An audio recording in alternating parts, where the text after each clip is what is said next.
Hello pharmacist, welcome back to notes card. कैसे हैं आप सभी लोग? आई होप आप सभी बहुत अच्छे होंगे। तो आज इस वीडियो लेक्चर में हम बात करने वाले हैं कम्युनिटी फार्मेसी के चैप्टर नंबर 5 की, जिसमें आज हमें बात करनी है पेशेंट काउंसलिंग से रिलेटेड कुछ टॉपिक्स की, जो फार्मासिस्ट और फिजिशियंस के थ्रू की जाती है। तो वीडियो को लास्ट तक देखिएगा, क्योंकि लास्ट में हम एज यूजुअल बात करने वाले हैं उन इंपॉर्टेंट क्वेश्चन की जो कि आपके एग्जाम के पॉइंट ऑफ व्यू से इंपॉर्टेंट हो सकते हैं। इस वीडियो लेक्चर के जो नोट्स है वो आपको हमारी वेबसाइट नोट्स कार्ड पे मिल जाएगी, जिसका लिंक इस वीडियो के डिस्क्रिप्शन में अवेलेबल है, तो आप वहां पे जाके चेक कर सकते हैं। वीडियो को स्टार्ट करते हैं। टॉपिक को स्टार्ट करने से पहले एक बार सभी टॉपिक्स हम देख लेते हैं, यानी कि आज हमें कौन कौन से टॉपिक्स की बात करनी है। तो सबसे पहले जो हमारा रहने वाला है वो है definition and benefits of pharma patient counselling.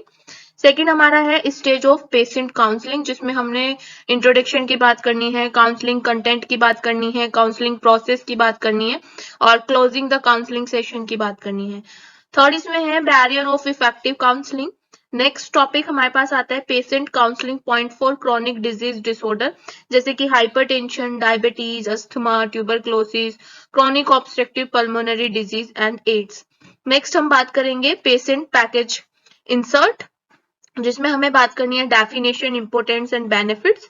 Next हमें बात करनी है पेशेंट इंफॉर्मेशन लीफलेट्स, जिसमें हमें डेफिनेशन और यूजेस की बात करनी है। तो डेफिनेटली सी बात है, काफी लंबा चैप्टर है, लेकिन हम इसको इंटरेस्टिंग बनाते हुए फर्स्ट टॉपिक से स्टार्ट करते हैं। सबसे पहला हमारा टॉपिक आता है पेशेंट काउंसलिंग। अब ये जो वर्ड है ये आप लोगों ने बहुत बार सुना होगा, ये वर्ड आपके लिए कोई अननोन नहीं है। काउंसलिंग, पेशेंट काउंसलिंग, यानी कि पेशेंट्स की जब फार्मासिस्ट के थ्रू काउंसलिंग होती है, दैट इज पेशेंट काउंसलिंग, जिसमें वो पेशेंट की मेडिकेशन से रिगार्डिंग जितनी भी इंफॉर्मेशन होता है वो सारी प्रोवाइड की जाती है पेशेंट्स को with the help of pharmacist, यानी कि फार्मासिस्ट के थ्रू ही पेशेंट्स को उसकी मेडिकेशन से रिगार्डिंग जो भी इंफॉर्मेशन होती है वो सब काउंसलिंग के थ्रू प्रोवाइड की जाती है। जैसे एग्जांपल आप ले लीजिए कि कैसे आपको मेडिसिन लेनी है, या फिर कोई साइड इफेक्ट या कोई एडवर्स इफेक्ट तो नहीं है। यानी कि जब भी पेशेंट और फार्मासिस्ट के बीच में कम्युनिकेशन होता है और पेशेंट्स को अगर कोई क्वेरी है तो वो उस टाइम काउंसलिंग के टाइम पे फार्मासिस्ट से पूछ सकता है। फार्मासिस्ट की रिस्पॉन्सिबिलिटी है कि जो भी पेशेंट्स की क्वेरी है वो वहां पे जाके रिसॉल्व करें। ठीक है, तो ये क्या है? पेशेंट काउंसलिंग है। तो पेशेंट काउंसलिंग एक टाइप की प्रोसेस होती है जिसमें इंफॉर्मेशन प्रोवाइड की जाती है, एडवाइस दी जाती है, ठीक है, पेशेंट्स की हेल्प की जाती है उसकी मेडिकेशन से रिगार्डिंग, यानी कि उसकी मेडिकेशन से रिगार्डिंग जो भी इंफॉर्मेशन होगी, जो भी एडवाइस होगी, ठीक है, वो सब किसके थ्रू की जाएगी? फार्मासिस्ट के थ्रू की जाएगी। किसमें, कौन सी प्रोसेस में की जाएगी? पेशेंट काउंसलिंग में की जाएगी। ठीक है, अब ये जो काउंसलिंग पेशेंट होता है, ये मेडिसिन से रिगार्डिंग जो भी काउंसलिंग पेशेंट होता है, ये फार्मासिस्ट की इंपॉर्टेंट रिस्पॉन्सिबिलिटी होती है। यानी कि फार्मासिस्ट की जो इंपॉर्टेंट रिस्पॉन्सिबिलिटी होती है वो होता है पेशेंट्स को उसकी मेडिकेशन के बारे में सारी इंफॉर्मेशन देना। और यही वाली प्रोसेस जो स्टूडेंट होते हैं उनके लिए सीखने की अपॉर्चुनिटी हो जाती है, उनको कुछ नया सीखने को मिलता है इन सारी चीजों से। यानी कि जो ट्रेनीज स्टूडेंट होते हैं, या जैसे आप डी फार्मा करके आप भी ट्रेनिंग करेंगे, तो आपके जैसे जो स्टूडेंट है, जब फार्मासिस्ट के पास बैठ के काउंसलिंग प्रोसेस को देखते हैं तो उनके लिए भी एक नया एक्सपीरियंस हो जाता है कुछ सीखने के लिए। ठीक है, नेक्स्ट फार्मासिस्ट जो है वो पेशेंट्स की एजुकेशन पे फोकस करता है और उसको मेडिकेशन से रिगार्डिंग पूरी एजुकेशन प्रोवाइड करता है, जैसे कि हाउ टू टेक इट, यानी कि कैसे आपको मेडिसिन लेनी है, ठीक है, क्या आप इससे एक्सपेक्ट करते हो, इसका कोई साइड इफेक्ट तो नहीं है, या फिर कोई ड्रग इंट्रेक्शन तो नहीं है। तो ड्रग इंट्रेक्शन के लिए आपको पता भी होना चाहिए कि पेशेंट्स ने कोई पहले मेडिसिन ली है या नहीं। तो हो सकता है काउंसलिंग के टाइम में आप अपने पेशेंट से कुछ क्वेश्चंस भी कर सकते हैं, उसके बाद फिर आप उसको पूरी जितनी भी मेडिकेशन एजुकेशन है वो आप अपने पेशेंट्स को प्रोवाइड करें। ठीक है, उसके बाद many pharmacist have been train to use a counselling method development programme, यानी कि बहुत सारे फार्मासिस्ट को ट्रेन करने के लिए कि किस टाइप से उन्हें काउंसलिंग करनी चाहिए, क्या मेथड काउंसलिंग का होना चाहिए, अगर कोई पेशेंट क्वेरीज पूछते तो आप उसे किस टाइप से हैंडल करें। तो इसके लिए एक क्या है, counselling method development programme organise किया गया था इंडियन हेल्थ सर्विसेज, और बहुत सारी ऐसी अदर सर्विसेज हैं जिसमें फार्मासिस्ट को सिखाने के लिए काउंसलिंग प्रोग्राम मेथड अप्लाई किए जाते हैं, जिसमें फार्मासिस्ट को कुछ ना कुछ सीखने को नया मिलता है। नेक्स्ट इसमें आता है हमारा बेनिफिट्स ऑफ पेशेंट काउंसलिंग। क्या क्या बेनिफिट्स होते हैं, तो देखिए पेशेंट काउंसलिंग एक ऐसी प्रोसेस होती है जिसमें दोनों को एक दूसरे के बारे में जानने के लिए मिलता है। जैसे पेशेंट को फार्मासिस्ट के बारे में और फार्मासिस्ट को पेशेंट के बारे में, अगर पेशेंट को कोई क्वेरी होती है तो वो काउंसलिंग के टाइम पूछ लेता है, और फार्मासिस्ट को भी अपने पेशेंट से रिगार्डिंग बहुत सारी इंफॉर्मेशन मिलती है। ठीक है, तो इसमें से कुछ बेनिफिट्स होते हैं जो हम पेशेंट काउंसलिंग के टाइम पे देखते हैं। जैसे फर्स्ट बेनिफिट है कि जो भी हमारी इफेक्टिव डोज है, ठीक है, तो फार्मासिस्ट क्या प्रोवाइड करता है, इफेक्टिव डोज के लिए जो भी इंफॉर्मेशन होती है वो पेशेंट्स को प्रोवाइड करता है, यानी कि कितनी डोज आपको लेनी है, किस टाइम आपको डोज लेनी है, कितना टाइम का इंटरवल आपको रखना है। उसके बाद फिर फार्मासिस्ट जो है वो उसकी रिस्पॉन्सिबिलिटी बनती है कि वो पेशेंट्स के साथ काउंसलिंग करें जो क्रॉनिक इलनेस यानी कि क्रॉनिक बीमारी से जूझ रहे हैं, यानी कि जिनकी बीमारी काफी लंबे टाइम से चल रही है, तो उनकी काउंसलिंग की रिस्पॉन्सिबिलिटी किसकी बनती है, फार्मासिस्ट की बनती है। उसके बाद फिर अगर हम पेशेंट काउंसलिंग करते हैं तो हम किससे बच सकते हैं, एडवर्स इफेक्ट से अपने पेशेंट्स को बचा सकते हैं, ड्रग इंट्रेक्शन से बचा सकते हैं, क्योंकि हमें पहले से ही उनके बारे में, अपने पेशेंट्स के बारे में पता है। ठीक है, नेक्स्ट उसके बाद जो हमारे पेशेंट्स होते हैं, तो पेशेंट्स को कहीं ना कहीं अपनी मेडिसिन के बारे में काफी इंफॉर्मेशन हो जाती है जो उनकी पर्टिकुलर बीमारी के लिए बहुत ज्यादा इफेक्टिव होती है। वो इंफॉर्मेशन कहीं ना कहीं ट्रीटमेंट, बीमारी को ठीक करने के लिए हेल्पफुल होती है, और कहीं ना कहीं क्या हो जाता है, सेल्फ केयर मैनेजमेंट हो जाता है। तो यानी कि काउंसलिंग अगर हम करते हैं तो बहुत सारी ऐसी बेनिफिट्स हैं जो पेशेंट्स को भी मिलते हैं, क्योंकि जितना जल्दी पेशेंट्स के बारे में फार्मासिस्ट को समझ आएगा, ठीक है, उतना जल्दी वो इफेक्टिव काउंसलिंग होगी। उसके बाद फिर फार्मासिस्ट जो होते हैं, ठीक है, इनका जो पर्टिकुलर प्रोफेशन माना जाता है वो फार्मास्यूटिकल केयर का जो देख रेख होता है उसके लिए माना जाता है। यानी कि जो फार्मासिस्ट होते हैं तो फार्मासिस्ट का रिस्पॉन्सिबिलिटी है कि जो उनका प्रोफेशन है फार्मास्यूटिकल केयर, तो फार्मास्यूटिकल केयर को वो बना के रखें। तो कहीं ना कहीं ये भी क्या होता है, पेशेंट काउंसलिंग के थ्रू हेल्प होती है, क्योंकि पेशेंट काउंसलिंग के थ्रू अगर पेशेंट्स के बारे में पता चलेगा तो कहीं ना कहीं इफेक्टिव ट्रीटमेंट होगा। नेक्स्ट हमारा आता है स्टेज ऑफ पेशेंट काउंसलिंग, यानी कि पेशेंट की काउंसलिंग करते टाइम आपको कौन कौन से स्टेज फॉलो करने हैं। तो सबसे फर्स्ट स्टेज हमारे पास आती है इंट्रोडक्शन। अब मैंने आपको बताया था कि हाँ, ये जो पेशेंट काउंसलिंग होती है ये दो पर्सन के बीच में हो रही है, जिसमें दोनों पर्सन का कंफर्टेबल रहना बहुत जरूरी है। ठीक है, तो एक पेशेंट है और एक फार्मासिस्ट है। अब देखिए ऐसा भी नहीं होना चाहिए कि पेशेंट उस कंडीशन में है ही नहीं है कि वो काउंसलिंग करवा सके या वो कुछ आपके क्वेश्चन का आंसर दे सके, और आप उस पे फिर भी क्वेश्चन पे क्वेश्चन पूछे जा रहे हैं, तो कहीं ना कहीं इसका नेगेटिव इफेक्ट पड़ेगा। हो सकता है पेशेंट इरिटेट हो जाए, हो सकता है पेशेंट आपका डिस्कम्फर्ट हो जाए। तो आप सबसे पहले ये सिचुएशन देख ले कि आपका जो पेशेंट है वो उस कंडीशन में है या नहीं। अब ये जो इंट्रोडक्शन होते हैं, क्योंकि दो पर्सन के बीच में काउंसलिंग हो रही है तो दोनों पर्सन का इंट्रोडक्शन होना जरूरी है। तो देखिए आपको जो काउंसलिंग स्टार्ट करनी है वो सबसे पहले अपना इंट्रोडक्शन देके करनी है कि भाई मेरा नाम ये है, मैं एज ए फार्मासिस्ट हूँ, मैं आपसे कुछ जनरल क्वेश्चन पूछूंगा, ठीक है, आप उनके आंसर मुझे दे दीजिएगा। ठीक है, मैं क्यों कर रहा हूँ ये भी आप बता दीजिए कि भाई मैं काउंसलिंग क्यों कर रहा हूँ या क्यों कर रही हूँ, क्या रीजन है इस काउंसलिंग का, क्या पर्पज है। तो आपको पूछना है एक पोलाइट तरीके से, जैसे कि हमने कम्युनिकेशन के चैप्टर में यही पढ़ा था कि हमें अपने पेशेंट्स के साथ कैसे कम्युनिकेट करना है। तो आप क्या लगा सकते हैं, मिस्टर लगा सकते हैं, मिस लगा सकते हैं। ठीक है, तो मिस्टर जो भी उनका नाम है कि भाई आप मुझे अपने 5 मिनट्स दे सकते हैं, मैं एज ए फार्मासिस्ट हूँ, मेरा नाम ये है और मुझे कुछ आपसे जनरल क्वेश्चन पूछने हैं। ठीक है, ये भी क्या है, ट्रीटमेंट का एक पार्ट है। तो कुछ इस टाइप से आप उससे पूछ सकते हैं। तो सबसे पहले तो इसमें यही आता है, इंट्रोड्यूस योर सेल्फ। ठीक है। फिर सेकंड जो आपको क्वेश्चन पूछने हैं वो ज्यादा घुमा फिरा के नहीं पूछने हैं, आपको बिल्कुल सिंपल क्वेश्चंस पूछने हैं। ठीक है, ऐसे क्वेश्चन आपको नहीं पूछने हैं जो पेशेंट्स जो है एम्बैरेस फील करे या फिर डिस्कम्फर्ट फील करे, ऐसे क्वेश्चन आपको बिल्कुल नहीं पूछने हैं। ठीक है। सेकंड इसमें आता है रिव्यू पेशेंट मेडिकेशन रिकॉर्ड, यानी कि एक बार आप जो भी उसके पेशेंट्स का मेडिकेशन रिकॉर्ड रहा है प्रीवियस करंट, वो एक बार आप क्या कर ले, रिव्यू कर ले, चेक कर ले।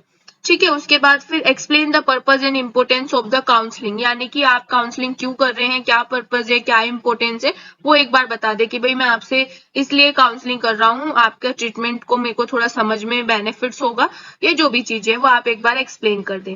नेक्स्ट इसमें आता है ऑब्टेन मेडिकेशन हिस्ट्री इंटरव्यू, जिसमें आप पूछेंगे कि कोई आपने जो मेडिसिन ली थी पहले उनसे कोई एलर्जिक कंडीशन तो शो नहीं हुआ है, या उनसे कुछ एक्सीडेंटल या कुछ एबनॉर्मलिटी इंसिडेंट्स तो आपको शो नहीं हुए हैं। अगर पेशेंट बता रहा है कि हाँ मुझे ये इस टाइप का डिस्कम्फर्ट हुआ है, या मुझे ये वाली दवाई से मुझे बहुत नींद आ रही है, या मैं स्वेटिंग ज्यादा हो रही है, या कुछ भी है, एलर्जी है, तो वो आप एक बार मेंशन कर सकते हैं। ठीक है। उसके बाद फिर क्या है कि जो भी पर्टिकुलर पेशेंट्स की थेरेपी है, क्या उस रीजन है उस थेरेपी का, क्यों हम वो थेरेपी कर रहे हैं, ठीक है, किस टाइप का आंकलन हम कर रहे हैं, वो सारी की सारी चीजें आप एक बार पेशेंट्स को अच्छे से समझा दें। सेकेंड स्टेज जो काउंसलिंग की आती है वो आती है पेशेंट की प्रेजेंट कंडीशन के ऊपर। जैसे सबसे फर्स्ट इसमें आता है पर्सनल असेसमेंट, जिसमें सबसे पहले पेशेंट का नाम आता है और एज आती है पेशेंट्स की। सेकंड इसमें आता है sensory and physical status. Sensory and physical status का मतलब है कि जैसे फिजिकल स्टेटस का यहाँ पे जो मतलब रहेगा वो रहेगा कि पेशेंट की फिजिकल कंडीशन कैसी है, क्या वो इस कंडीशन में है कि वो आपकी काउंसलिंग के प्रॉपर तरीके से आंसर दे सके, क्या इस कंडीशन में है कि वो समझने की अक्षमता में है, ठीक है, सेंस करने की अक्षमता में है, देखने की सुनने की अक्षमता में है। क्योंकि कुछ ऐसे क्रिटिकल पेशेंट्स भी होते हैं जो काउंसलिंग नहीं कर पाते, उनकी ऐसी स्टेज नहीं रहती है। तो ऐसे पेशेंट्स को डिस्कम्फर्ट भी नहीं करना है कि भाई सामने वाले की हिम्मत भी नहीं थी काउंसलिंग के आंसर देने की और फिर भी आप उस पे क्वेश्चन थोप रहे हैं, तो ऐसा भी नहीं होना चाहिए। ठीक है। उसके बाद फिर नेक्स्ट हमारा आता है इसमें कॉग्निटिव एबिलिटी। कॉग्निटिव एबिलिटी जो है वो किससे रिलेट करती है, ये मेनली हमारा माइंड से रिलेट करती है, स्किल ऑफ माइंड। ठीक है, जिसमें हमारा क्या आता है, जैसे कि कुछ एग्जांपल्स आ जाते हैं, जैसे कि आपका है सेल्फ रिफ्लेक्शन है, लॉजिकल रीजनिंग है, यानी कि माइंड की कैपेबिलिटी है उस टाइम की। जैसे कोई पेशेंट अगर डिप्रेशन का शिकार है और आप उससे क्वेश्चन पे क्वेश्चन पूछ रहे हो तो वो उस कैपेबिलिटी में आंसर नहीं दे पाएगा। ठीक है। एग्जाम्पल की अगर मैं बात करूं, थिंकिंग, प्रॉपर थिंकिंग, सोचने की अक्षमता में है, क्योंकि आदमी सोच समझ के ही आंसर करता है, तो यानी कि वो उस कैटेगरी में है, उस स्टेज में है कि वो अपने माइंड को यूज करके आंसर्स आपको प्रोवाइड कर सके। ठीक है। उसके बाद नेक्स्ट इसमें आता है हमारा willingness of the patient to use medication, यानी कि जो एक पेशेंट है उसकी अपनी खुद की इच्छा है मेडिसिन लेने की या नहीं लेने की। जैसे कि सपोज करो आप पेशेंट्स को लेनी थी मॉर्निंग में मेडिसिन और ले रहा है वो इवनिंग में मेडिसिन, तो ऐसा भी नहीं होना चाहिए। यानी कि आपको उनसे पूछना है कि आपने कौन कौन से टाइम पे कौन कौन सी मेडिसिन ली हैं, क्योंकि कुछ पेशेंट्स ऐसे भी करते हैं जैसे ही आराम हुआ तो मॉर्निंग की इवनिंग में और इवनिंग की फिर आफ्टरनून में लेना स्टार्ट कर दिया, तो ऐसा भी बिल्कुल नहीं होना चाहिए। ठीक है। तो आपको एक टाइप से ऑब्जर्व करना है कि जो पेशेंट है, ठीक है, वो उस दवा का जो यूज है वो करने के लिए रेडी है भी या नहीं, उसके साथ कोई कंडीशन तो नहीं है। ठीक है। नेक्स्ट इसमें आता है क्लिनिकल असिस्टमेंट, जिसमें सबसे पहले हम बताते हैं how to use the medication, यानी कि हमें मेडिकेशन को कैसे यूज करना है। ठीक है। सेकेंड इसमें बताते हैं एटीट्यूड टुवर्ड्स मेडिकेशन। थर्ड इसमें बताते हैं willingness of the patient. Willingness of the patient का मतलब क्या है कि पेशेंट वो प्रॉपर कंडीशन में मेडिसिन ले रहा है या नहीं। ठीक है। ऐसा तो नहीं है कि उसकी खुद की एक इच्छा नहीं है मेडिसिन को यूज करने की। ठीक है। पेशेंट्स की क्या इच्छा है, ठीक है, वो क्या करना चाहता है, उसकी प्रॉपर तरीके से कैपेबिलिटी क्या है, ठीक है, वो एक बार आप उससे पूछ सकते हैं। नेक्स्ट टॉपिक हमारे पास आते हैं बैरियर टू इफेक्टिव काउंसलिंग, यानी कि ऐसे कौन कौन सी रुकावटें हैं, ठीक है, ऐसे कौन कौन से बैरियर हैं, रुकावटें हैं जो काउंसलिंग को इफेक्ट करते हैं।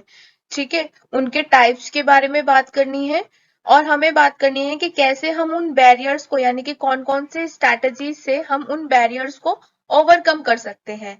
ठीक है। इसमें सबसे पहले हमारे पास आता है बैरियर टू इफेक्टिव काउंसलिंग, यानी कि ऐसी कौन कौन सी रुकावटें हैं जो काउंसलिंग को इफेक्ट करते हैं। अब ये जो पर्टिकुलर डाटा है ये कलेक्ट किया गया है क्वेश्चंस को ऐड करके। ठीक है, किससे ये डाटा कलेक्ट किया गया है? जो pharmacist standard patient counselling form fill करवाते हैं, उनमें प्रॉपर तरीके से जो पेशेंट्स की डिटेल है, काउंसलिंग की पूरी डिटेल मेंशन रहती थी, उनको यूज करके। ठीक है, तो ये जो पर्टिकुलर डाटा कलेक्ट हुआ है ये बिल्कुल नेचुरल काउंसलिंग का है, जो काउंसलिंग के टाइम बैरियर आता है।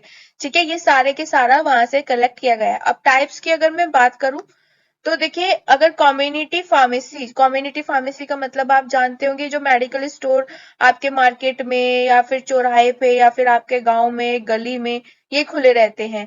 तो वहां पे जो काउंसलिंग होता है, काउंसलिंग करना बहुत डिफिकल्ट टास्क होता है। कुछ बैरियर्स हैं जिनकी हम बात करेंगे। जैसे कि फर्स्ट बैरियर आता है फार्मासिस्ट रिलेटेड बैरियर, यानी कि फार्मासिस्ट के द्वारा जो बैरियर आता है।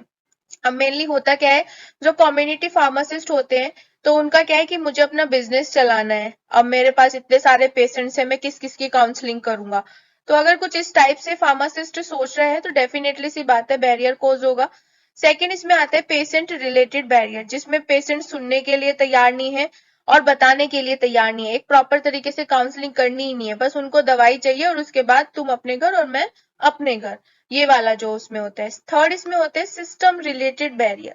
अब सिस्टम रिलेटेड बैरियर का क्या मतलब होता है कि लोग क्या है, एक सिस्टम की गलती है, क्योंकि क्या होता है कि मेनली जो जनरल लोग होते हैं वो फार्मासिस्ट की वैल्यू को समझते ही नहीं है, उन्हें पता ही नहीं है कि क्या वैल्यू है फार्मासिस्ट की। तो कहीं ना कहीं ये सिस्टम से रिलेट करता है बैरियर। ठीक है, हमारे एक पर्टिकुलर सिस्टम की वजह से भी बैरियर कोज होता है, जिसमें जो लोग होते हैं, जो पीपल होते हैं, जो ह्यूमन बींग्स होते हैं, वो फार्मासिस्ट को कुछ नहीं समझते हैं। That is the barrier. अब टाइप्स ऑफ बैरियर में सबसे फर्स्ट आता है फार्मासिस्ट रिलेटेड बैरियर, यानी कि फार्मासिस्ट के थ्रू कौन कौन से बैरियर्स आ सकते हैं। तो सबसे पहला आ सकता है lack of knowledge about patient, यानी कि पेशेंट्स के बारे में नॉलेज प्रॉपर तरीके से नहीं है, अननोन है। सेकेंड इसमें आ सकता है lack of knowledge about patient disease condition, यानी कि फार्मासिस्ट को पेशेंट की जो डिजीज कंडीशन है उसके बारे में कोई भी नॉलेज नहीं है। उसके बाद लैक ऑफ कॉन्फिडेंस और स्किल, प्रॉपर कॉन्फिडेंस नहीं है, प्रॉपर स्किल नहीं है। ठीक है, प्रॉपर तरीके से कॉन्फिडेंस लेवल नहीं है कि भाई कैसे काउंसलिंग करनी है, किस टाइप से करनी है, क्या क्या चीजें पूछनी है, तो उसको कुछ नहीं पता है। ठीक है, उसके बाद नेक्स्ट है attitude and belief of pharmacist, यानी कि फार्मासिस्ट के अंदर एक प्रॉपर तरीके से एटीट्यूड है कि भाई मैं ये क्यों करूं, मुझे अपना बिजनेस आगे चलाना है। ठीक है, बहुत सारे पेशेंट्स खड़े हुए हैं, मैं एक पेशेंट्स के ऊपर इतना टाइम वेस्ट क्यों करूं। That is attitude and belief. उसके बाद एज डिफरेंस हो सकता है, यानी कि पेशेंट और फार्मासिस्ट के बीच में जो है वो एज डिफरेंस हो सकता है, तो उसकी वजह से। उसके बाद रिलीजियस डिफरेंसेस का मतलब रिलीजन अलग अलग हो सकते हैं, हिंदू मुस्लिम हो सकते हैं, तो बहुत सारी ऐसी चीजें होती है कि भाई मैं नहीं पूछूंगा या इनके यहाँ क्या होता है। ठीक है, इस टाइप की जो है। सेकेंड टाइप ऑफ बैरियर्स में आते हैं पेशेंट रिलेटेड बैरियर, यानी कि जो पेशेंट्स क्रिएट करते हैं बैरियर्स को। तो सबसे पहले आता है इसमें लैक ऑफ ट्रस्ट, यानी कि पेशेंट्स को जो है वो ट्रस्ट नहीं है फार्मासिस्ट पे। ठीक है, तो सेकंड इसमें आता है lack of knowledge of non verbal communication, यानी कि उसको नहीं पता है कि भाई वो किस टाइप से बात करे या फिर किस टाइप से अपनी प्रॉब्लम उसको समझाए, एक्सप्लेन करे। नेक्स्ट इसमें आता है कल्चरल एंड रिलीजन बिलीफ, जो मैंने अभी भी आपको बताया है कि पेशेंट्स को डर है कि मैं अगर इसको बताऊंगा तो ये किस टाइप से बिहेव करेगा या फिर मेरी कई जो बातें हैं वो कहीं और ना पहुंचा दे, जिसमें कि हिंदू मुस्लिम वाला आ जाता है या फिर अदर आ जाता है। उसके बाद पुअर लिसनिंग यानी कि प्रॉपर तरीके से सुन नहीं रहा है, इग्नोर कर रहा है, बस उसको अपनी दवाई से मतलब है, दवाई दो और बस, बाकी मुझे कुछ नहीं सुनना है। उसके बाद लैक ऑफ टाइम, भाई मेरे पास बिल्कुल टाइम नहीं है, पेशेंट्स के पास बिल्कुल टाइम नहीं है सुनने का, आप बस दवाई दो और चलो। ठीक है, उसके बाद इंफॉर्मेशन ओवरलोड, बहुत ज्यादा इंफॉर्मेशन हो गई है, अब बस उसके बस पेशेंट्स के बस की बात नहीं है कि वो ज्यादा सुने, बहुत ओवरलोड हो चुका है। उसके बाद फिजिकल एंड मेंटल स्टेटस, यानी कि पेशेंट्स का जो फिजिकल और मेंटल स्टेटस है, ठीक है, वो उतना प्रॉपर नहीं है कि वो प्रॉपर काउंसलिंग करवा सके। उसके बाद इमोशंस, यानी कि वो प्रॉपर उसके पास इतना इमोशंस नहीं है कि वो प्रॉपर काउंसलिंग करा सके, बहुत इमोशंस जो है वो बहुत वीक हो रहे हैं।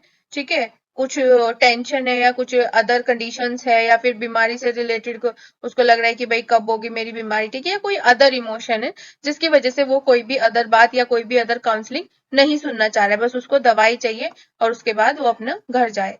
टाइप्स ऑफ बैरियर में थर्ड टाइप्स में आता है system related barrier. System related barrier, क्योंकि इंडिया में फार्मासिस्ट की कोई इतनी वैल्यू होता नहीं है, पेशेंट फार्मासिस्ट की बात नहीं सुनना चाह रहा है, ठीक है, फार्मासिस्ट पेशेंट को प्रॉपर तरीके से नॉलेज काउंसलिंग नहीं कर रहे क्योंकि उनको अपना बिजनेस बढ़ाना है, उनको अपने बाकी पेशेंट देखने, उनके पास उतना टाइम नहीं है। तो ये क्या है, सिस्टम रिलेटेड बैरियर है, यानी कि सिस्टम इनको कॉज कर रहा है इस टाइप के बैरियर को।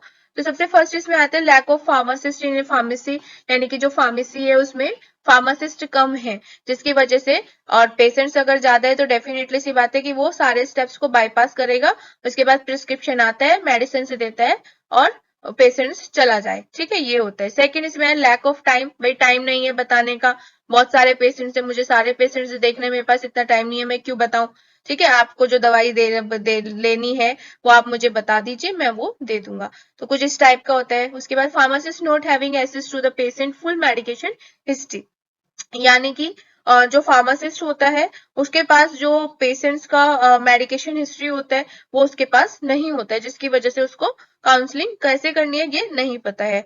Next, poor communication between pharmacist and physicians, यानी कि क्योंकि कम्युनिटी फार्मेसी की बात कर रहे हैं तो जो अगर फार्मासिस्ट का और फिजिशियंस का कम्युनिकेशन बहुत पुअर है, ठीक है, क्योंकि मेनली होता क्या है कि फार्मासिस्ट को अगर कुछ समझ नहीं आ रहा है तो अगर वो फोन भी करेगा फिजिशियंस को तो फिजिशियंस बताएगा ही नहीं, ठीक है। आपके पास सपोज करो आपके पास आपने कम्युनिटी फार्मेसी ओपन कर रखी है, आपके पास कोई पेशेंट आते हैं प्रिस्क्रिप्शन लेके, आपको उसकी लैंग्वेज समझ नहीं आई है तो आप उसे फोन करके पूछोगे तो वो नहीं बताएगा, that is poor communication.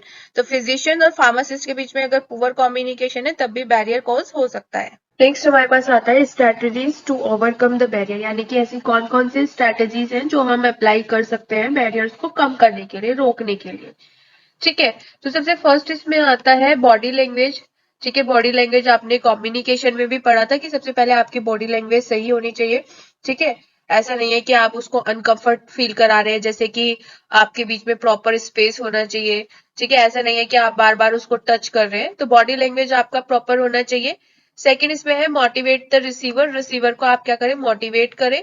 Next इसमें checking whether it is a good time and place to communicate with the patient, यानी कि एक बार चेक कर लीजिए कि क्या ये सही टाइम है और सही जगह है पेशेंट्स के साथ कम्युनिकेशन करने के लिए, क्योंकि ऐसा ना हो कि पेशेंट्स की इतनी कैपेबिलिटी नहीं है कि वो आपके क्वेश्चन या काउंसलिंग के लिए प्रिपेयर है और आप उस पर फिर भी प्रेशर डाल रहे हैं, ठीक है। तो प्रॉपर टाइम होना चाहिए और एक प्लेस का हमें ध्यान रखना है, प्लेस का मतलब है यहाँ पे कि प्रॉपर बिल्कुल क्लीन प्लेस होना चाहिए, यानी कि ऐसा नहीं है कि कोई डिस्ट्रिक्ट है या फिर वहां पे बहुत क्राउड है लोगों का, तो बिल्कुल एक खाली स्पेस होना चाहिए जहां पे आप अपनी बात आराम से कर सके, ठीक है। उसके बाद being clear and using language that the patient understand, यानी कि आपको काउंसलिंग के टाइम पे वो क्लियर वो लैंग्वेज यूज करनी है जो पेशेंट समझ सके इजी तरीके से, जैसे ऐसा नहीं होना चाहिए कि सामने कोई कम पढ़ा लिखा बैठा है आप इंग्लिश झाड़ रहे हो, या फिर सामने कोई इंग्लिश में बात कर रहे हो और आप हिंदी यूज कर रहे हो, तो उसका भी कहीं ना कहीं नेगेटिव इफेक्ट जाते हैं, तो आपको वही लैंग्वेज यूज करनी है जिसमें पेशेंट सही तरीके से समझ जाए।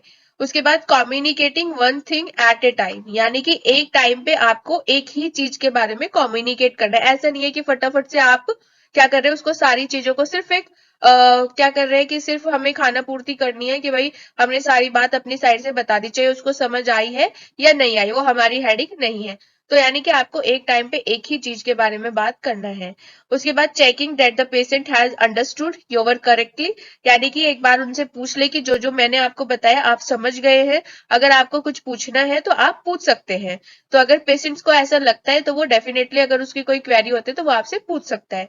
उसके बाद communicating in A location that is free of distraction, जैसे मैंने अभी बताया, आपने ऊपर भी बात की थी कि गुड टाइम होना चाहिए और प्लेस होना चाहिए, सही प्लेस होना चाहिए, तो यानी कि आपको एक ऐसी लोकेशन देखनी है जहां पे डिस्ट्रैक्शन ना हो, यानी कि जहाँ पे क्राउड ना हो, जहाँ पे लोगों का आवाजें ना हो कि भाई ना आपकी बात पेशेंट को सुन रही है, ना पेशेंट की बात आपको सुन रही है, और आप अगर कुछ बोल रहे हैं तो पेशेंट इधर उधर देख रहे हैं लोगों को। तो ऐसा नहीं होना चाहिए, यानी कि आपको एक ऐसी लोकेशन सेट करनी है जहां पे आप डिस्ट्रैक्शन फ्री हो, आप भी और आपका पेशेंट भी। तो कम्युनिकेशन करने के लिए इजी रहेगा, क्योंकि वो फिर आप पे ही कॉन्सेंट्रेट करेगा।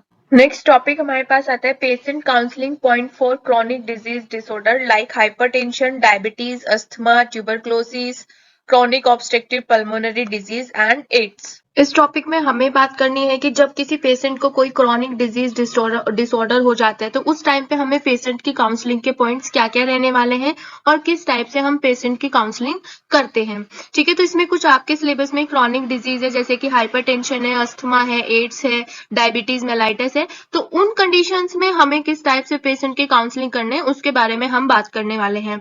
ठीक है, तो सबसे फर्स्ट इसमें आता है हाइपरटेंशन। अब देखिए, हाइपरटेंशन आपके लिए कोई अननोन नहीं है, हाइपरटेंशन के बारे में आप लोगों ने बहुत बार पढ़ा होगा। तो हाइपरटेंशन के बारे में सबसे पहले आपको एक सिंपल सी डेफिनेशन दे देनी है और उसके बाद फिर आपको पेशेंट काउंसलिंग पॉइंट आपको बताने हैं।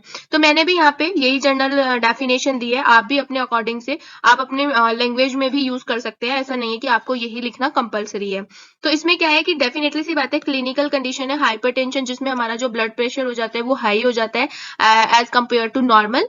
ठीक है, और इसमें क्या होता है कि जो ब्लड वेसल्स का जो फोर्स होता है, फ्लो होता है ब्लड का, वो बढ़ जाता है, जिसकी वजह से हमारा जो ब्लड है टोटली क्या करने लगता है, ब्लड वेसल्स के पे की जो वॉल होती है उस पे वो टच करना स्टार्ट हो जाता है। जिस मतलब या फिर आप बोल सकते हो कि भाई जो ब्लड का प्रेशर है वो हाई हो जाता है, दैट इज हाइपरटेंशन। ठीक है, जिसको आप क्या बोलते हो, हाई बीपी भी बोलते हो, ब्लड प्रेशर भी बोलते हो। तो इसमें हमारा जो ब्लड का फ्लो है वो बहुत ज्यादा बढ़ जाता है ड्यू टू एनी रीजन, किसी भी रीजन की वजह से। वो रीजन हम बहुत बार पढ़ चुके हैं, फार्माकोथेरेपेटिक्स में आप पढ़ रहे होंगे, डेफिनेटली सी बात है। उसके बाद आपने ऐसे नॉर्मल भी देखा होगा कि जो हार्ट से रिलेटेड प्रॉब्लम होता है वो भी हाइपरटेंशन की वजह से कुछ हो जाती हैं। ठीक है, तो कुछ हेमरेजिक कंडीशंस हो जाती हैं या फिर कुछ अदर डिजीज हो जाती हैं, जैसे कि मैंने अभी बताया कि हार्ट से रिलेटेड डिजीज हो जाती है हाइपरटेंशन की वजह से। तो आपको जो भी सुटेबल लैंग्वेज लगे वो आप इसमें लिख सकते हो। उसके बाद ड्यूरिंग पेशेंट काउंसलिंग इसको किस टाइप से मैनेज किया जाता है, तो इसको दो टाइप से मैनेज किया जाता है, फार्माकोलॉजिकल मैनेजमेंट और नॉन फार्माकोलॉजिकल मैनेजमेंट। देखिए, हाइपरटेंशन होने के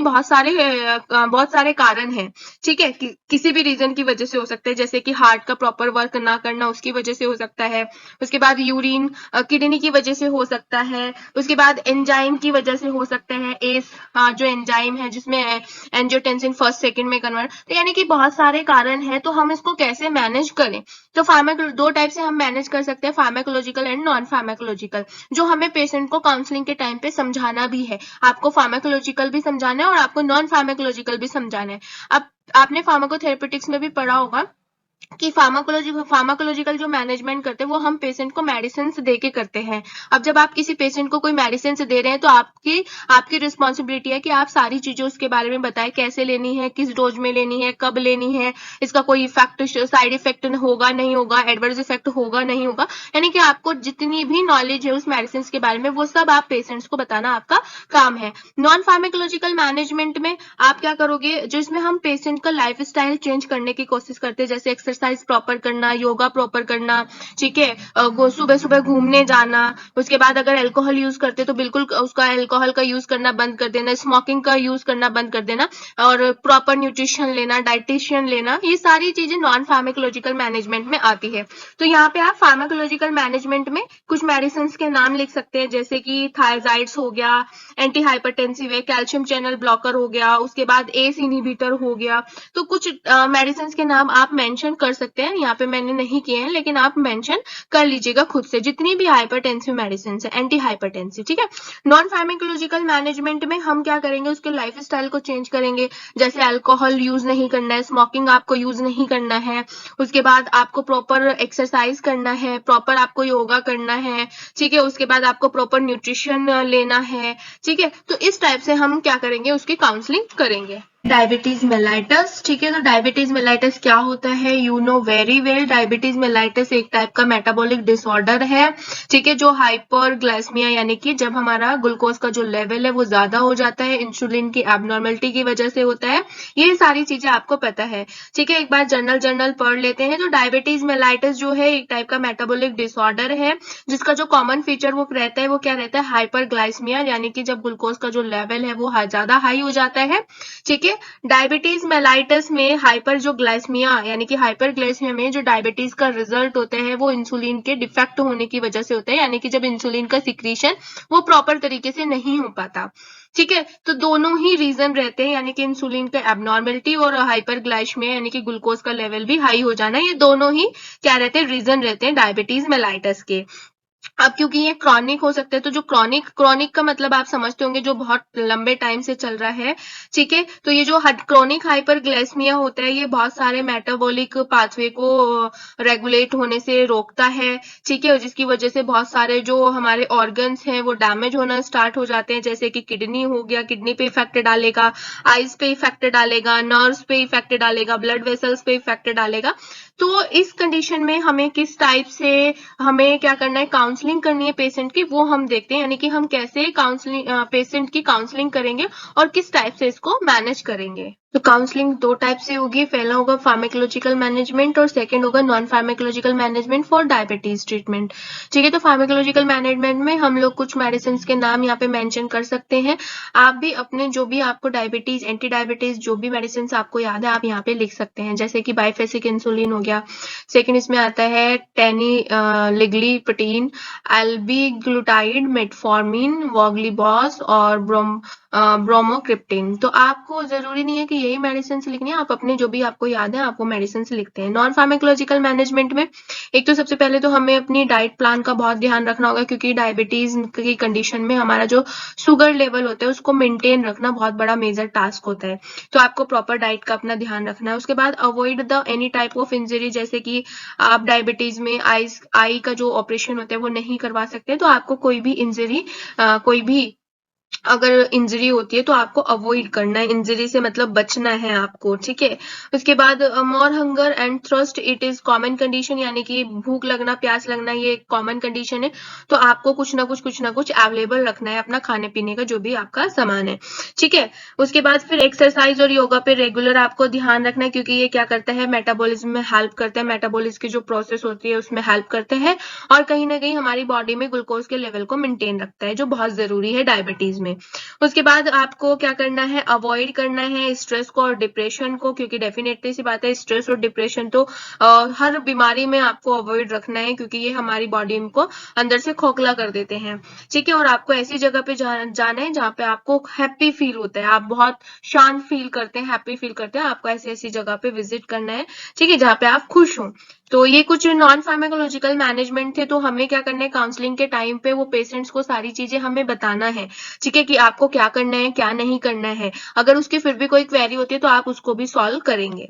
नेक्स्ट डिजीज हमारे पास आती है अस्थमा। अब अस्थमा एक ऐसी टाइप की कंडीशन है जिसमें हमारा जो एयर वे होता है, यानी कि जहां से हम सांस लेते हैं वो छोटा हो जाता है, उसका जो साइज है वो नैरो हो जाता है, या फिर स्वेल हो जाएगा, या फिर वो क्या हो जाएगा, ग्लैंडुलर, जिसमें एक्स्ट्रा म्यूकस फिल हो जाएगा। तो इस कंडीशन में क्या होता है कि जब इस टाइप में हो जाता है तो हमें ब्रीदिंग में डिफिकल्टी होना स्टार्ट हो जाती है, यानी कि हम प्रॉपर तरीके से सांस नहीं ले पाते हैं। ठीक है, कफ होना स्टार्ट हो जाएगा, एक साउंड क्रिएट होना स्टार्ट हो जाएगा, विजलिंग का साउंड स्टार्ट हो जाएगा जब आप ब्रीद करेंगे।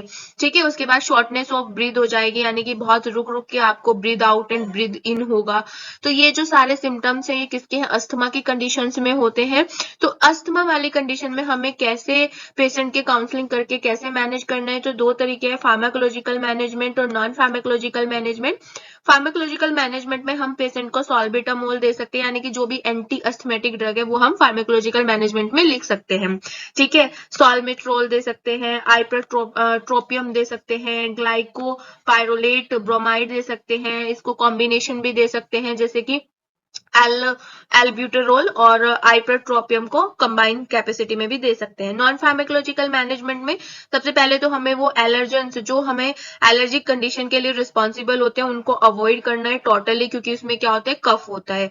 ठीक है, स्मोकिंग आपको अवॉइड करना है, ड्रिंकिंग आपको अवॉइड करना है, और जितने भी रिस्क फैक्टर हैं जो इस डिजीज के लिए रिस्पॉन्सिबल है उसको आपको सब अवॉइड करना है। उसके बाद रेगुलर होम रेमेडीज का यूज करना है, यानी कि आपको प्रॉपर तरीके से जो नेचुरल हरी फरी सब्जी होती है उनको आपको यूज करना है। बाहर का आप फास्ट फूड नहीं खाएंगे, क्योंकि वो भी कहीं ना कहीं एलर्जिक की सिम्टम्स हो सकते हैं। उसके बाद डेली लाइफ में आपको नेचुरल प्रोडक्ट यूज करना है। ठीक है, नेचुरल प्रोडक्ट का मतलब है कि जो नेचुरली बनते हैं, जैसे कि हरी सब्जी हो गया, दूध हो गया, दही हो गया, तो ये सारी चीजें आपको यूज करनी है।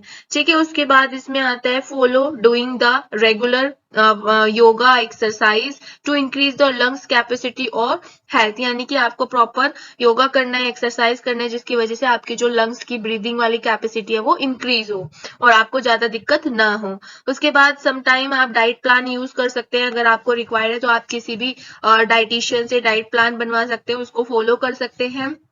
ठीक है, उसके बाद जितने भी पर्टिकुलर जितने भी रूल रेगुलेशन गवर्नमेंट के थ्रू बनाए गए हैं उनको आप रेगुलेट करें, और इन सारे ये सारे के सारे जितने भी मैंने अभी आपको बताया ये आते हैं हमारा नॉन फार्माकोलॉजिकल मैनेजमेंट में। तो जब आप नॉन फार्माकोलॉजिकल मैनेज करते हैं तो आप पेशेंट को सारी चीजों के बारे में बताते हैं। नेक्स्ट डिजीज हमारे पास आती है ट्यूबरक्लोसिस। ट्यूबरक्लोसिस को जिसको आप शॉर्ट फॉर्म में टीबी भी बोलते हो, इसके बारे में भी आपने पढ़ा होगा। ये क्या होता है, एक टाइप का बहुत घातक डिजीज है, ठीक है, जो हमारे ऑलमोस्ट सभी बॉडी पार्ट्स को अफेक्ट करता है। और ये भी क्या है, एक टाइप का लंग्स इन्फेक्शन है, जो मेनली एक बैक्टीरिया होता है जिसकी वजह से ये होता है, जिसका नाम आपको भी पता होगा, माइकोबैक्टीरियम ट्यूबरक्लोसिस होता है।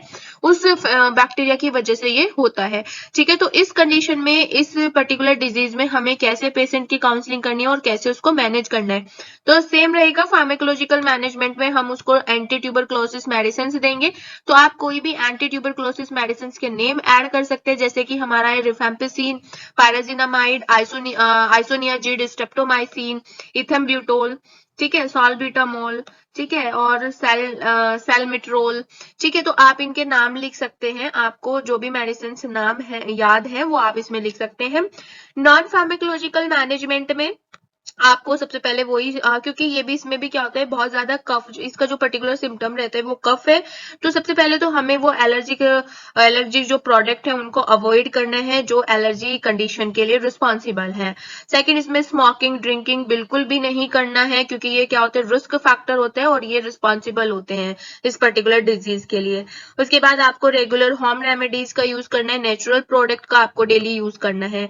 ठीक है, उसके बाद आपको फॉलो करना है और पर्टिकुलर आपको योगा एक्सरसाइज आपको करनी है, सुबह को घूमने जाना, ठीक है, फ्रेश एयर लेना, जिसके आपके लंग्स की कैपेसिटी भी क्या हो जाए, बढ़े। ठीक है, क्योंकि ये भी क्या होता है, लंग्स का ही इन्फेक्शन होता है। उसके बाद आपको डाइट प्लान का भी ध्यान रखना है, क्योंकि आपको क्या करना है, डिजीज को मैनेज करना है, तो डेफिनेटली सी बात है आपको डाइट प्लान भी रखना है, क्योंकि ये एक ऐसी डिजीज है जिसमें ऑलमोस्ट सभी पार्ट अफेक्ट होते हैं, आपका डाइजेशन भी अफेक्ट होगा, डेफिनेटली सी बात है, और वो रूल्स आपको फॉलो करने हैं जो गवर्नमेंट के अकॉर्डिंग बनाए गए हैं। That is the non pharmacological management. Next disease इसमें आती है सीओपीडी। अब सीओपीडी को क्या बोलते हैं, क्रॉनिक ऑब्स्ट्रक्टिव पल्मोनरी डिजीज। देखिए, वैसे तो आपने सारी डिजीज के बारे में पढ़ा होगा, तो आप थोड़ा थोड़ा उसमें मेंशन कर सकते हैं, क्योंकि हमें यहाँ पे जो बात करनी है वो बात करनी है कि कैसे हम पेशेंट की काउंसलिंग करेंगे इन पर्टिकुलर डिजीज में। तो आपको पता होना चाहिए सबसे पहले डिजीज के बारे में, उसके बाद ही तो आप काउंसलिंग करेंगे।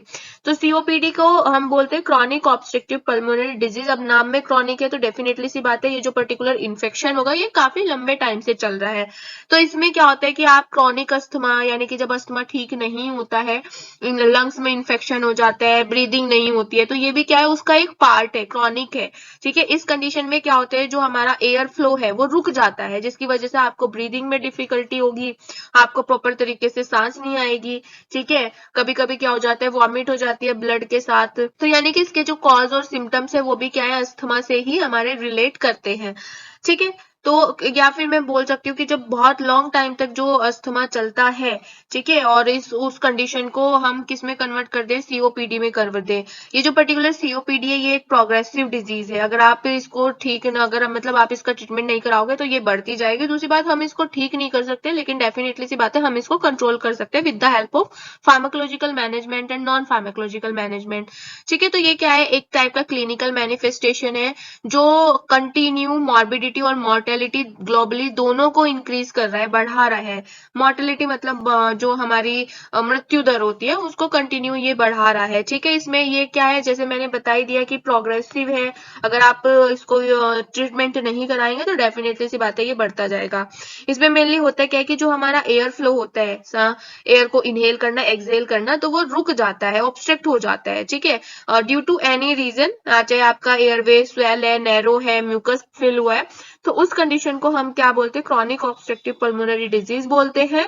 और पर्टिकुलर क्या होता है कि इसमें हमारा कैसे हम इसको काउंसलिंग करेंगे, तो काउंसलिंग का जो हमारा इसमें तरीका रहने वाला है वो कुछ सिमिलर है जैसे कि हम अस्थमा में बात करते थे। इसके जो साइन सिम्टम्स है वो भी अस्थमा से सिमिलर होते हैं। जैसे कि फार्माकोलॉजिकल मैनेजमेंट में हम वही मेडिसिन यूज करते हैं, जैसे कि सॉल्बिटामोल हो गया, उसके बाद सैल्मिट्रोल हो गया, आइप्रोट्रोपियम हो गया, ग्लाइकोपाइरोलेट ब्रोमाइड हो गया। फिर हम कॉम्बिनेशन यूज कर सकते हैं, कॉम्बिनेशन में हम यूज कर सकते हैं अल्बिट्रोल और आइप्रोट्रोपियम।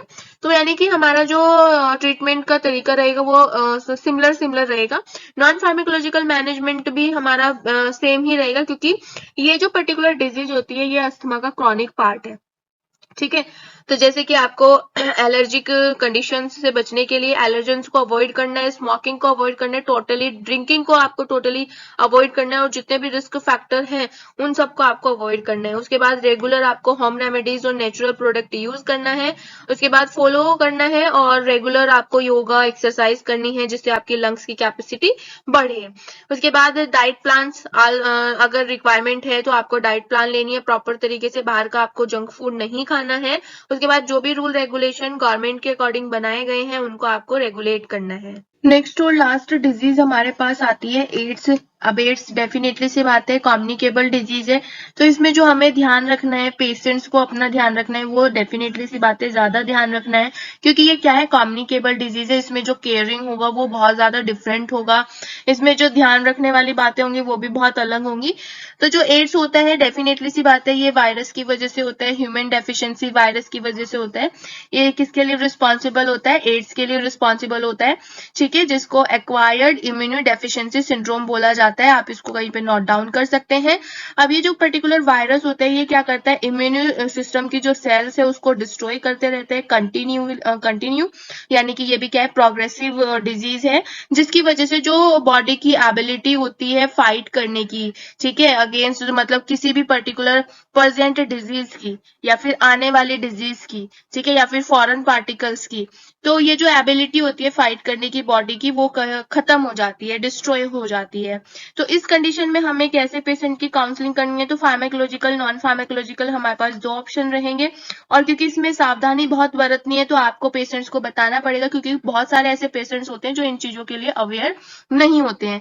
तो फार्माकोलॉजिकल मैनेजमेंट में आप एड्स को ठीक करने वाली मेडिसिन के नाम लिख सकते हैं, कुछ नाम यहाँ पे मेंशन किए गए हैं, जैसे आपका है लैमिविडीन, जिडोविडीन और इंडिनावीर, और आपका आता है नेविरापाइन, ठीक है, स्टाविडीन और राइटोनेविर। तो ये कुछ ऐसी मेडिसिन हैं जो हम एड्स में को ठीक करने के लिए देते हैं। कुछ कॉम्बिनेशन मेडिसिन भी दी जाती है according to condition. Non pharmacological management में क्योंकि ये कम्युनिकेबल डिजीज है तो कोई भी एड्स वाले व्यक्ति की जो यूज्ड नीडल और इक्विपमेंट है उसके यूजेस को बिल्कुल अवॉइड करना है, टोटली अवॉइड करना है। उसके बाद डाइट प्लान का ध्यान रखना है और प्रॉपर आपको न्यूट्रिशन फूड लेना है इसमें, ठीक है। नेक्स्ट इसमें आता है कि आपको प्रॉपर तरीके से एक्सरसाइज करना है, रेगुलर योगा करना है, मेडिटेशन करना है। उसके बाद इसमें आता है कि किसी दूसरे को एड्स ना हो तो उसको उस एड्स के रिस्क को अवॉइड करने के लिए during the sex condom use करना है, क्योंकि ये कम्युनिकेबल डिजीज है। अगर आप सेक्स करते हैं तो डेफिनेटली सी बात है, हो सकता है कि फीमेल में भी ये हो जाए, तो आपको ड्यूरिंग द सेक्स आपको कॉन्ट्रासेप्टिव मेथड यूज करने हैं, जैसे कि कॉन्डोम वगैरह आपको यूज करना है, जिसकी वजह से दूसरा पर्सन है वो बचा रहे, उसको एड्स ना फैले, ठीक है। उसके बाद बैड हैबिट है जैसे कि स्मोकिंग और अल्कोहल, इनको बिल्कुल अवॉइड करना है। उसके बाद डॉक्टर से कंसल्ट करना है रेगुलरली और जो भी वो इंस्ट्रक्शंस देते हैं उनको कंटिन्यू फॉलो करना है। नेक्स्ट टॉपिक हमारे पास आता है पेशेंट पैकेज इंसर्ट, जिसमें हमें बात करनी है डेफिनेशन, इंपोर्टेंस एंड बेनिफिट्स। उसके बाद scenario of PPI uses in India and other country. तो फर्स्ट टॉपिक से स्टार्ट करते हैं, देखते हैं वन बाय वन। तो सबसे पहले क्योंकि ये बहुत डिफरेंट टॉपिक होने वाला है और हमें बात करनी है पेशेंट पैकेज इंसर्ट की। आपको नेम से डिफाइन हो रहा होगा, पैकेज का मतलब होता है जो पैकेजिंग होती है और इंसर्ट का मतलब होता है यानी कि उसमें कुछ डालना, और ये पेशेंट्स के लिए होता है। तो मैं अगर आपको सिंपल लैंग्वेज में बताऊं, आप जब मेडिसिन लेते हैं, आपने कोई कफ सिरप लिया या फिर आपने कोई टैबलेट लिया, तो कुछ ऐसी मेडिसिन होती हैं जिनके पैकेजिंग में एक पेपर निकलता है। उस पेपर में अगर मैं सिंपल लैंग्वेज में बात करूँ तो उस पेपर में उस मेडिसिन के बारे में सब कुछ लिखा रहता है, कैसे आपको यूज करना है, क्या इसके साइड इफेक्ट हो सकते हैं, किस चीज से आपको इसको बचाना है। तो आपने देखा होगा कि मेडिसिन चाहे आई ड्रॉप्स है, चाहे वो ड्रग्स है, मतलब ऑरली लेने वाली है, या फिर चाहे कोई सिरप है, ठीक है, तो उसमें एक पेपर निकलता है। उस पेपर को ही हम बोलते हैं पेशेंट पैकेज इंसर्ट। ठीक है, इसकी हम बात करने वाले हैं, वो क्यों जरूरी है, क्यों होता है, कौन सी लैंग्वेज उसमें यूज होती है, और किस टाइप से हम उसको यूज करते हैं, क्यों नेसेसरी होता है, ये हम इसमें बात करने वाले हैं। तो आई होप आपको समझ आया होगा पीपीआई का मतलब। यानी कि पीपीआई का मतलब होता है कि जो हमारी मेडिसिन में जो एक पेपर निकलता है, एक कागज टाइप का निकलता है, जिसपे वार्निंग लिखा रहता है, इंस्ट्रक्शंस लिखे रहते हैं, साइड इफेक्ट्स लिखे रहते हैं, हाउ टू यूज लिखा रहता है, वो हम इसमें आज बात करने वाले हैं। उसको बोला जाता है पेशेंट पैकेज इंसर्ट।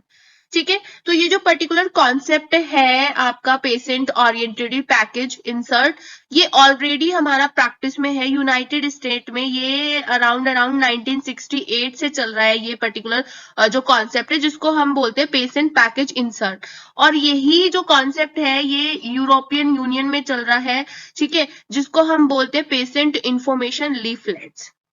अब पेशेंट इंफॉर्मेशन लीफलेट्स है या फिर पेशेंट पैकेज इंसर्ट है, ये दोनों ही हमारे जो हमारे पेशेंट्स हैं, जो हमारे डॉक्टर्स हैं, क्योंकि कुछ ऐसे डॉक्टर्स होते हैं कि जो भाई जिनको अभी इतना प्रॉपर तरीके से नॉलेज नहीं है, तो वो भी देख सकते हैं इनके बारे में, क्योंकि ये तो सबके लिए है, पेशेंट्स के लिए भी है।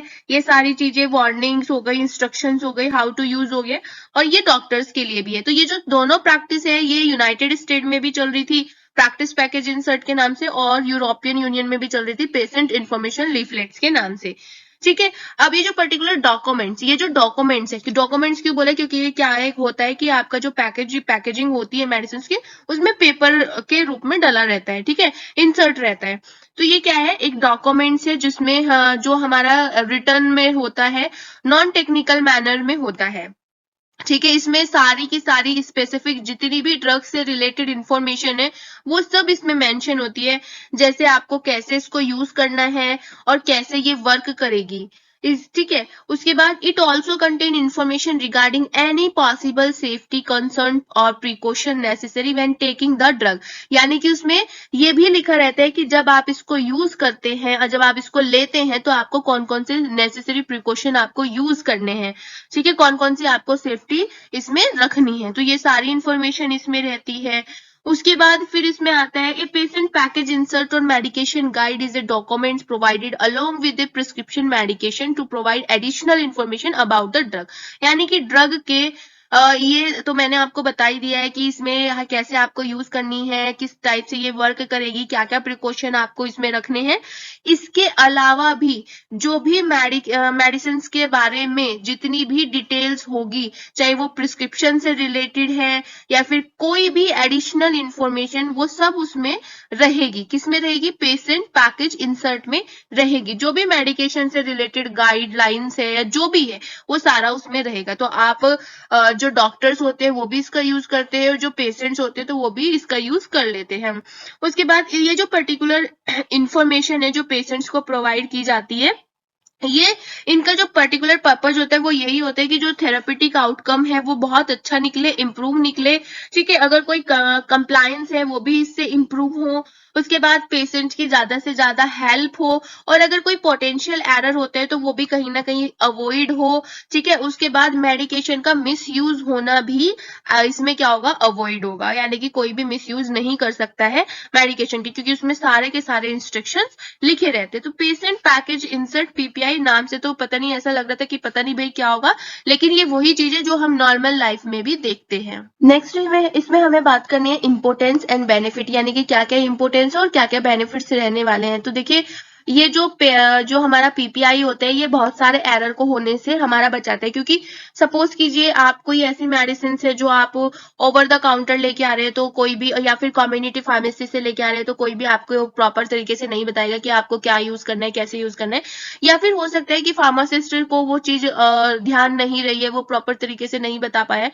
तो जब भी आप, इससे हमें ये बात समझ आती है कि जब भी हम कोई मेडिसिन से लेके आते हैं और अगर उसके साथ कोई पीपीआई है तो हमें एक बार उसे पढ़ लेना चाहिए। भले ही चाहे हमें पता भी है, लेकिन हमें फिर भी एक बार पढ़ लेना चाहिए। ठीक है, तो ये जो पर्टिकुलर इसका जो इम्पोर्टेंस और बेनिफिट है, वो सबसे पहले तो बेनिफिट यही होता है कि ये जो पीपीआई है ये कहीं ना कहीं मेडिसिन के बारे में हमें बताता है। तो मेडिसिन से रिलेटेड जो नॉलेज होती है वो हमारा ये बढ़ाता है। उसके बाद क्या इसके बेनिफिट है और क्या इसका रिस्क है, तो वो भी सारी चीजें हमें पता चलती हैं। Second, to provide information for its safe and effective use, यानी कि जितना जल्दी हमें सही से पता चलेगा उतना जल्दी डेफिनेटली सी बात है हमें हमारा जो आउटकम है वो भी अच्छा आएगा। तो कहीं ना कहीं ये हमारा सेफ्टी के लिए भी होता है और कहीं ना कहीं ये हमारा इफेक्टिव यूज के लिए भी होता है, प्रोवाइड कराता है इन्फॉर्मेशन। उसके बाद फिर इसमें आते हैं for providing essential drug information for patient taking over the counter. जैसे मैंने अभी बात की है कि सपोज कीजिए आप ओवर द काउंटर अगर कोई मेडिसिन से लेते हैं या फिर कम्युनिटी फार्मेसी से लेते हैं, तो जरूरी नहीं है कि फार्मासिस्ट आपको वो सारी चीजें बताए।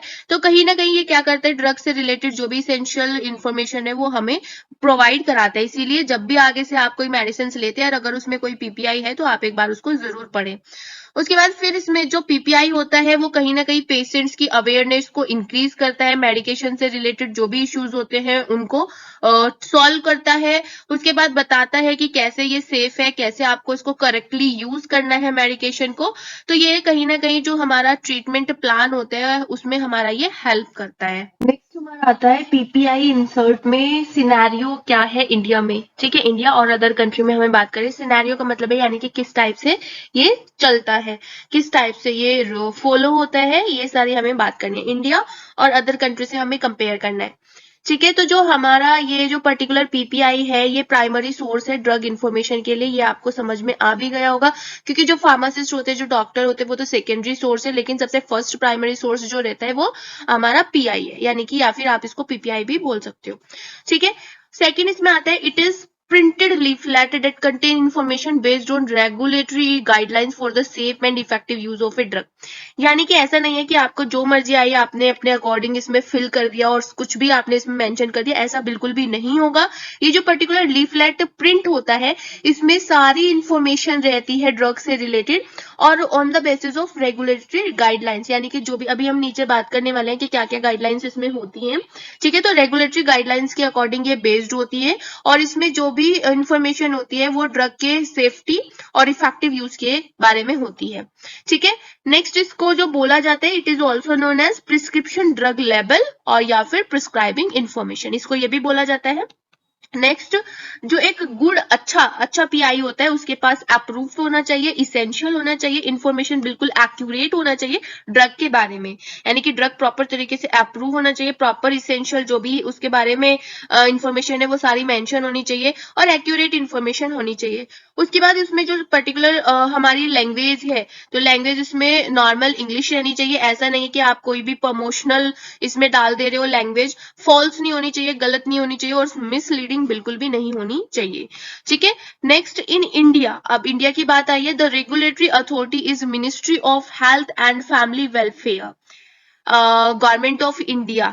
ठीक है, इंडिया की हम बात कर रहे हैं तो जो हमारा रेगुलेटरी अथॉरिटी है जिसको हम बोलते हैं ministry of health and family welfare, government of India. तो इसमें क्या है कि जितनी भी फार्मास्यूटिकल कंपनीज होती है उनको फुल प्रिस्क्रिप्शन इंफॉर्मेशन के साथ जो भी हमारी न्यू ड्रग होती है मार्केट में आने वाली हैं या मार्केट में आई हैं, उनको सबका जो जितनी भी हमारी प्रिस्क्रिप्शन इंफॉर्मेशन होती है वो सब फार्मास्यूटिकल कंपनीज को सबमिट करनी होती है और टाइमली सबमिट करनी होती है। तो आप इसको नोट डाउन कर सकते हैं, बहुत ज्यादा इंपॉर्टेंट ये पॉइंट है हमारे लिए। उसके बाद this information should be according to section 6.2 and 6.3 of schedule D 1940 act. अब देखिए ये भी एक नंबर का क्वेश्चन है कि भाई पूछा जा सकता है कि जो पीपीआई है वो इंडिया में कैसे और किस एक्ट के थ्रू आया था। तो ये जो पर्टिकुलर इंफॉर्मेशन होती है ये सेक्शन 6.2 और 6.3 शेड्यूल डी 1940 एक्ट के अकॉर्डिंग होती है। ठीक है, मैं आपको इसके बारे में कुछ बताना चाहूंगी। 1940 जो हमारा एक्ट था, 1940 एंड रूल्स 1945, तो आपको पता होगा कि ये कौन सा होता है, ड्रग एंड कॉस्मेटिक एक्ट था। और ये जो हमारे इसमें सेक्शन 6.2 दिख रहे हैं, तो 6.2 का मतलब आप मेंशन यहाँ पे कहीं पे नोट डाउन कर सकते हो। इसका मतलब होता है कि आप जो भी आप इंफॉर्मेशन इसमें प्रोवाइड करते हैं, एक तो वो प्रॉपर तरीके से इंग्लिश में होनी चाहिए। ऐसा नहीं कि कोई भी आप साइंटिफिक लैंग्वेज आप यूज कर रहे हैं और कोई सपोज करो डॉक्टर तो समझ ले रहा है लेकिन जो पेशेंट्स है वो नहीं समझ पा रहे हैं। ठीक है, तो आपको प्रॉपर इंग्लिश यूज करनी है इसमें, और आज के टाइम में क्या है, इंग्लिश और हिंदी दोनों यूज होता है। ठीक है, और 6.2 में हमारा कुछ रहता है जैसे कि थेरेपेटिक इंडिकेशन, आप उसमें इंफॉर्मेशन में डालोगे, पोसोलॉजी यानी कि डोजेस के बारे में डालोगे, मेथड ऑफ एडमिनिस्ट्रेशन डालोगे, यानी कि कौन कौन सी हेडिंग इसमें आपको डालनी है। ठीक है, ये जो 6 हमारा आता है, ये जो सेक्शन 6 है, इसमें यही सेक्शन 6 और डी, शेड्यूल डी, इसमें यही मेंशन होता है कि किस टाइप की हेडिंग्स आपको इसमें मेंशन करना है, पीपीआई में मेंशन करना है। तो 6, और हम 6.2 में क्या क्या हेडिंग्स डालते हैं, जैसे कि थेरेपेटिक इंडेक्स हो गया, पोसोलॉजी हो गया, डोजेज हो गया, मेथड ऑफ एडमिनिस्ट्रेशन हो गया, कॉन्ट्राइंडिकेशन हो गया, स्पेशल वार्निंग हो गया, ड्रग इंट्रेक्शन हो गया, कॉन्ट्राइंडिकेशन हो गया इन प्रेगनेंसी एंड लैक्टेशन। ठीक है, effect on ability to drive and use machines. तो यानी कि इस टाइप की जो हेडिंग्स होती है वो हम 6.2 में डालते हैं। तो यानी कि ये जो पर्टिकुलर रूल है ये हमारा आया था 1940 एक्ट के अकॉर्डिंग आया था। उसके बाद नेक्स्ट इसमें आता है application is approved by the regulatory authority, यानी कि आपकी जो एप्लीकेशन होनी चाहिए वो प्रॉपर तरीके से अप्रूव होना चाहिए। Ministry of health and family welfare के अकॉर्डिंग ये अप्रूव होना जरूरी है। ठीक है, उसके बाद यूनाइटेड स्टेट, क्योंकि हमें अदर कंट्री की भी बात करनी है, तो यूनाइटेड स्टेट में हमारा फूड एंड ड्रग एडमिनिस्ट्रेशन और यूरोपियन मेडिसिन एजेंसी जो है, ये सारे के सारे जितने भी हमारे रेगुलेशन है, ठीक है, रेगुलेशन के अकॉर्डिंग जो भी हमारा कंटेंट है, जो भी हमारा फॉर्मेट है, जो भी हमारा लेबलिंग है ड्रग प्रोडक्ट का, वो प्रॉपर होना चाहिए और टाइम टू टाइम अपडेट होता रहना चाहिए। नेक्स्ट टॉपिक हमारे पास आता है पेशेंट इन्फॉर्मेशन लीफलेट। ये भी क्या है, पीपीआई का एक पार्ट है। पीपीआई और पेशेंट इन्फॉर्मेशन लीफलेट में क्या डिफरेंस होता है ये मैं आपको अभी बता चुकी हूँ।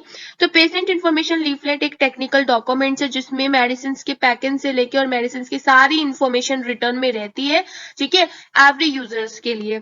सेकंड, आप या फिर ये भी डेफिनेशन में लिख सकते हो कि जो पेशेंट इन्फॉर्मेशन लीफलेट होता है इसमें स्पेसिफिक इन्फॉर्मेशन जो भी होती है मेडिसिन के लिए, जैसे कि medical conditions, dose, side effect, उसकी पैकेजिंग के बारे में, उसको किस चीज से अवॉइड करना है, कहाँ पे आपको रखना है, ठीक है, उसके बाद टेम्परेचर कितने पे रखना है, ये सारी की सारी चीजें इसमें यूजर्स के लिए होती हैं, जो ये इसीलिए इसको क्या बोला जाता है, प्राइमरी सोर्स बोला जाता है। फाइनली लास्ट में हमारे पास आ जाते हैं कुछ इंपोर्टेंट क्वेश्चन, जैसे कि फर्स्ट क्वेश्चन है what do you mean by patient counselling and how to benefits for patient. Second question है explain the type of barrier for effective counselling. Third question हमारे पास आता है explain patient counselling point for following disease, asthma, COPD and hypertension. Next fourth question हमारे पास आता है explain patient package insert in detail. Last question हमारे पास आता है what is the scenario of PPI in India. यानी कि ये वो क्वेश्चन है जो आपके एग्जाम के पॉइंट ऑफ व्यू से इंपॉर्टेंट हो सकते हैं। तो आप इन सारे क्वेश्चंस को आप प्रॉपर तरीके से सॉल्व कीजिए, एक बार आप वीडियो देख लीजिए प्रॉपर तरीके से, उसके बाद फिर इन्हें सॉल्व कीजिए। Thank you for watching this video. If you want to connect with us then join our Telegram और WhatsApp group, link will be mention in description box. Thank you so much.